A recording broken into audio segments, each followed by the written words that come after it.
For many, hunting Cape buffalo quickly turns from diversion to addiction. Steve, get your gun ready. Earlier in the year when we were hunting in May, I was able to take a great buffalo right at the last minute, right at the last day, right at last light.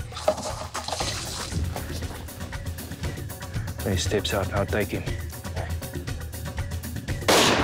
Good shot. Come this way. What was exciting about him was, I mean, he was an old timer, 13, 14 years old. Massive bosses on him. He's done. Congratulations, my friend. It's a nice old buffalo bull. You never get tired of hunting buffalo.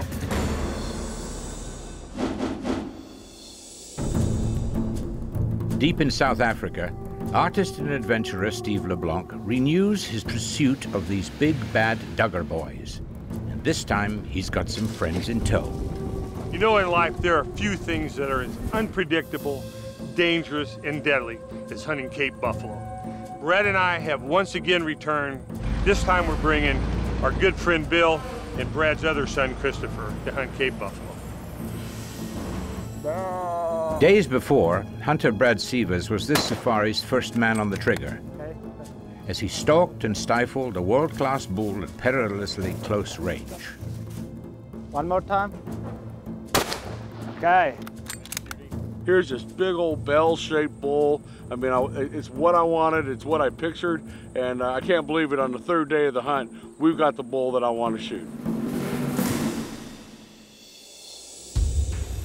Now it's Steve's turn, and stringent management rules dictate his options. There's some very serious regulations. One of them being is that the buffalo have to be 12 years or older. Oh yeah, there's one right here looking at us. He's not old. Buffalo bulls will only start breeding from about 9, 10, up to 12. And to protect the genes and to conserve the genetics and everything, we only start hunting them from 12. You can want that buffalo all you wanted. You can show whatever elation you wanted to show about that bull. But if they said, no, that bull's 10, 11, but he is not 12, then you're not going to shoot that bull. The competitive breeding bulls are still in here. The old bulls are being pushed out. Makes it very difficult. You'll see a lot of bulls. We've seen a lot of bulls. We've seen some magnificent trophies, but unable to take them. It's a nice herd. Yeah, it was a good start for the day. We ran into a couple of good herds, and the first day we actually got a shooter, but the problem was it was day one and we weren't really happy on the way he looked. So I probably looked at 100 different bulls that were either too young or actually too old. When these bulls get old like that, they do a lot of rubbing, and what happens is the end of their tips get worn down. You'll see some bulls that don't even actually have any flare. They call them helmet bulls. I didn't want to shoot a helmet bull. I wanted something with a little bit more mass, a little bit more spread.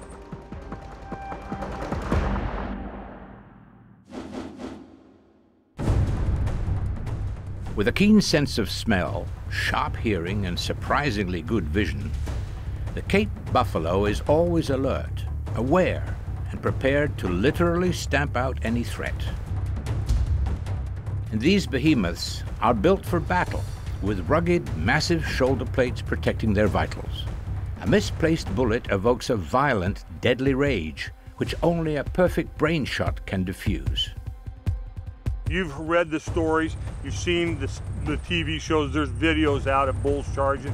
That's the last place you want to be on one of those. When you're ready, I'm ready. Here we go.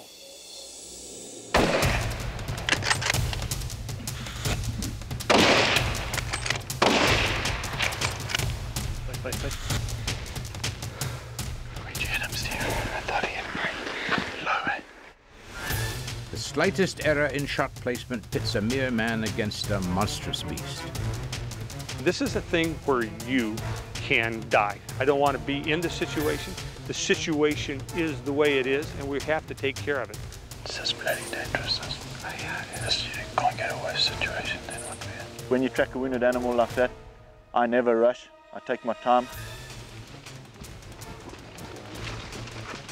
Steve. Okay, he comes. Shoot him.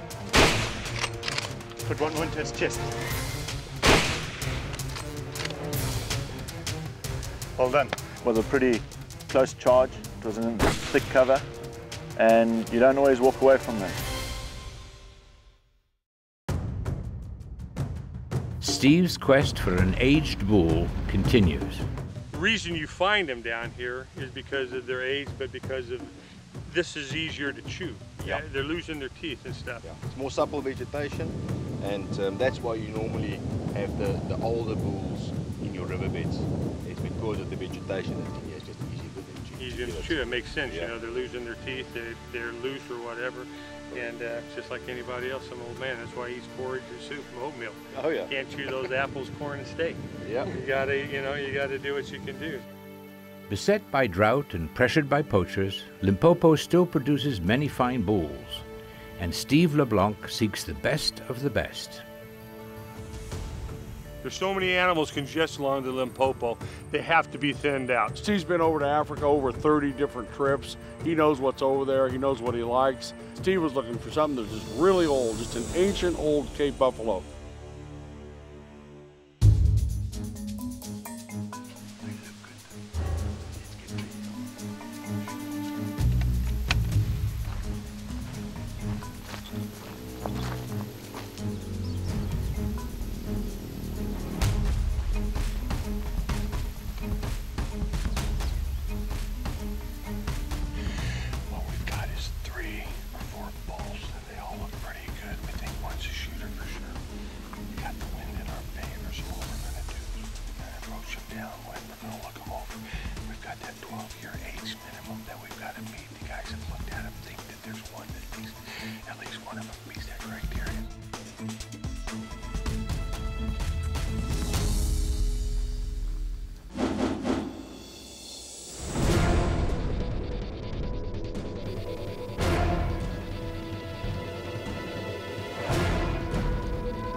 We happened to look up a valley, and all of a sudden we noticed a single lone black spot, which is very unusual because normally these old Dugga boys are in these little groups of 3, maybe 4, maybe 8. Go up to him. You're gonna wake him up. Probably stand up, look around. If I tell you, take it. If I tell you, don't shoot. Don't shoot.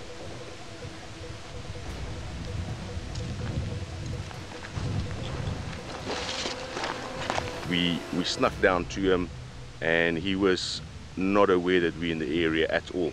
Just see the back of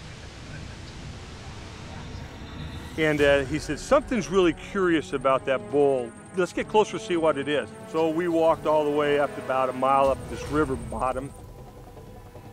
Moved out, and he looked at us, and he wasn't really a happy camper. We always say they look at you like you owe them money, and that's one of those prime examples. And we got a little bit of height above this bull. As we were looking down, we noticed that something was just a look, but he was a massive old bull, but something just wasn't right.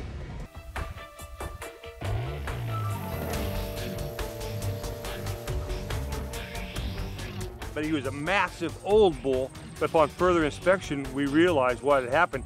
He was just a victim of a very vicious fight. And I made the decision right then and there. I said, this is a trophy bull, and he's an old bull, and he's a mean bull. And those guys said, you're gonna have to do something soon, because this bull is gonna be coming at us on a charge.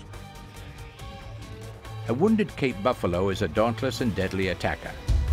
1,300 pounds of raging bull, thrashing and stomping with hoof and horn to even the score before expiring. So a perfect shot is crucial to success, and even that may not be enough. I've already gone through a charge once, don't want to do that ever again. I put the crosshairs on him. So this bull is looking at me, and it's kind of not the shot that you really want. You know, of course, on a Cape buffalo, you always want to try to shoot him through the shoulders or the lungs so that they run off. The bull is looking up at me, and I thought, well, you know, I've got federal premium ammunition, 300 grain, shooting at a 375 Savvies. I said, I can make this shot. I think I can drop him. I've had a lot of experience hunting buffalo. And he said, well, whatever you do, make sure you do it.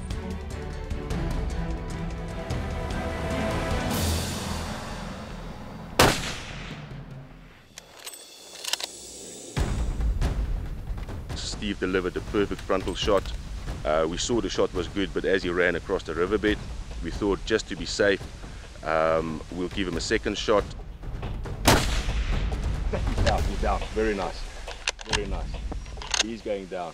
Now he's down. Yeah! All right! Thanks! He didn't even go 60 yards and he expired. Well done. Yeah, he's there. Congratulations. He's not getting up. No, he's not going anywhere. When that 375, 300 grain Federal hit him, it almost knocked the holy living crud out of him. You can just see him shake his whole body, just a whole ripple effect.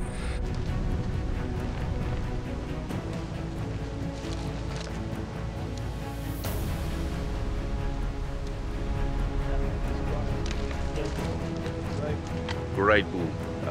Steve got probably in about a 13, 14-year-old range, and he had 2 very nasty wounds on his side, and he was not happy. That's actually creating a dangerous situation. So Steve did the lodges in the area and the people in the area a huge favor of taking that bull out of the system.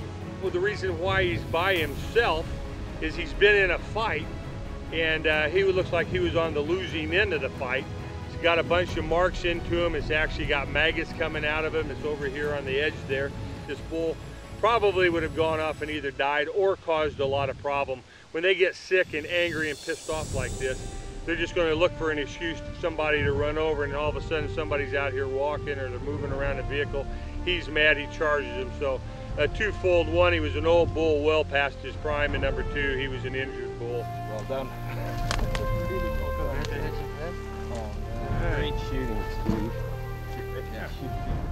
Once again, a super bull, just right at 40 inches, an old timer, another bull that they thought was 13 to 14 years old.